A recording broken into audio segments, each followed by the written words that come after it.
అండి నిన్న long frock అయితే కుట్టాలి ఇవాళ నైట్ ఇది కుట్టేసరికి పొద్దుపోయిందండి. హ్యాండ్స్ అయితే ఇది వేసాము, కింద పాపితే వేసాము, పైన హ్యాండ్స్ కూడా. నెక్ వచ్చి వి షేప్, వి వి షేప్, వెనకాలేమో ఉండమేడ. ఇవాళైతే కుట్టాలా. వాళ్ళు ఏమంటారంటే అర్జెంటు కుట్టండి, బ్లౌజులు అర్జెంటుగా కుట్టండి అంటారు.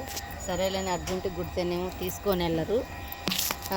సరేలే అని డబ్బులు లేవులే అంటే సరే తీసుకెళ్ళమని ఇస్తేనేమో అసలు ఇటు పక్కకు కూడా రారండి. డబ్బులు అడిగితే అసలు ఎంత కోపాలు అంటే అంత కోపాలు. డబ్బులు అడగకూడదు ఇస్తే. పోనీళ్ళు మరో డబ్బులు ఏందండి ఇటే బాగుపడతారనుకో, ఏందండి బ్లౌజ్ కుట్టిన డబ్బులు ఇవ్వలేదు ఇవ్వండి అని అన్నాను అనుకో, ఇస్తాంలే ఏడిపోతాము, ఇక్కడేగా ఇల్లు, ఎక్కడికి పోవులే, పారిపోతాం ఏంది, నీ డబ్బులు వదిలేసని మాట్లాడతారు. మళ్ళీ నెక్స్ట్ రోజు అవపడితే అడిగామనుకోండి, అసలు బ్లౌజే కుదరలేదు ఏందా కుట్టడం అని అంటారు. ఇంకొకళ్ళేమో ఇస్తాంలేండి, కొంచెం లూజ్ ఉంది, కొంచెం హ్యాండ్స్ పొడుగున్నాయి ఇవి అని చెప్తారు. డబ్బులు అడిగితే చాలు అస్సలు అసలు లేదంటేనే అసలు ఇటు పక్కకు రావటం కూడా మానేస్తారు. అసలు ఇటు పక్కకు వస్తే ఎక్కడ డబ్బులు అడుగుతారేమోనని ఇటు పక్కకు రారు. ఇంకొకసారి ఇంకొక టైలర్ దగ్గరికి తీసుకెళ్తారు, ఇంకో టైలర్ తీసుకెళ్ళి అక్కడ కుట్టించుకుంటారు. ఎందుకంటే ఇటు రారు కదా, ఇటు వచ్చామనుకో మేము డబ్బులు అడుగుతాం, అందుకని మేము డబ్బులు అడుగుతామని ఇటు రారు.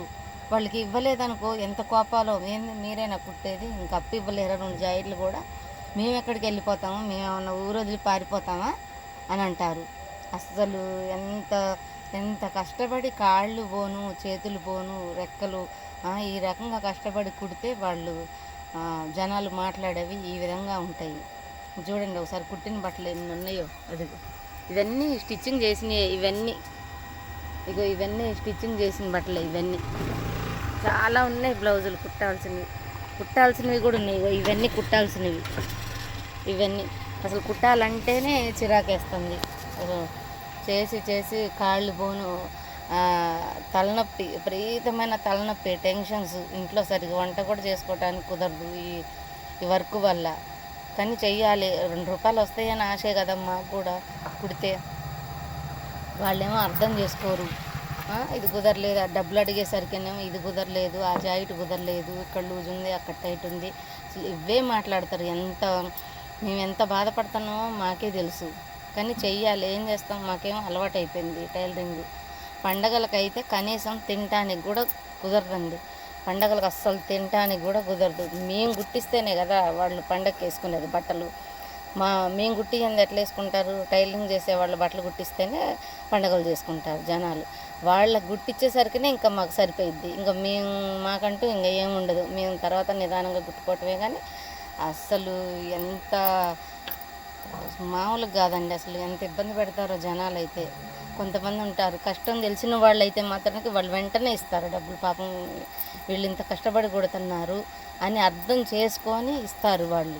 కానీ అందరూ అట్లా ఉండరు కదండి. అందులో ఉంటారు కొంచెం మంది, వాళ్ళు ఉంటారు, వీళ్ళు ఉంటారు, కాదనట్లేదు.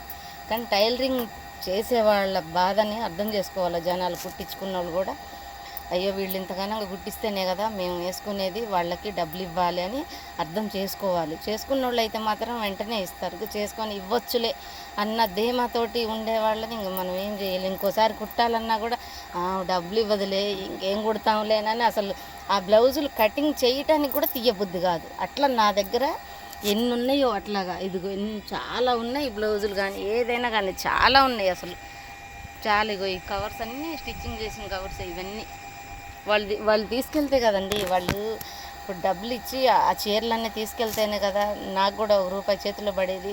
ఎప్పుడో కుట్టిన బట్టలు కూడా ఉన్నాయి. ఇంకా ఎన్ని రోజుల నుంచే నేను ఇదిగో ఇవన్నీ స్టిచ్చింగ్ చేసిన బట్టలు, ఇవన్నీ స్టిచ్చింగ్ చేసినవి. నేను మాత్రం ఎన్ని రోజుల నుంచాను. అట్లా ఉంటుంది పరిస్థితి.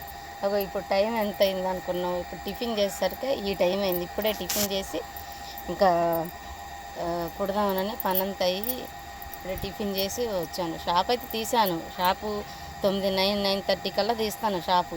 ఇంకా ఏమన్నా అర్జెంట్ ఉంటే అవి వర్క్ చేసుకుంటాను. ఇంట్లో పని చేసుకోవాలి, ఇక్కడ టైలరింగ్ చేసుకోవాలి, వచ్చిన జనాలకు సమాధానం చెప్పాలి. ఎంత అసలు టెన్షన్, ఎంత టెన్షన్ ఉంటుందంటే అంత టెన్షన్ ఉంటుంది టైలరింగ్ చేసే వాళ్ళ పరిస్థితి. అట్లా ఉంటుంది. మీకు కూడా ఎట్లా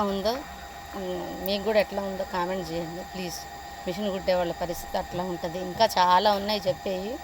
మళ్ళీ నెక్స్ట్ వీడియోలో కనుక్కుంటా. వీలైతే ఒక లైకు, సబ్స్క్రైబ్, కామెంట్ చేయండి. మీకు కూడా ఎట్లా అనిపిస్తుంది మిషన్ కుట్టే వాళ్ళ పరిస్థితి? ఇప్పుడు ఒకళ్ళు చెప్తేనే కదా తెలిసేది.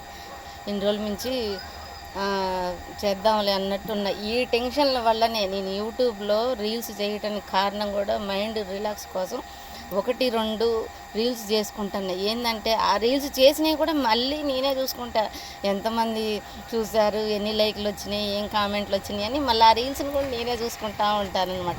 అదేంటంటే మనసు కొంచెం ప్రశాంతత కోసం చేస్తున్నాం. ఏదో చాలామంది అంటున్నారు, ఏంది యూట్యూబ్లో రీల్స్ చేస్తున్నారు కదా, రీల్స్ చేస్తుంది అమ్మాయి, డబ్బులు చేయంగానే వచ్చేస్తాయండి.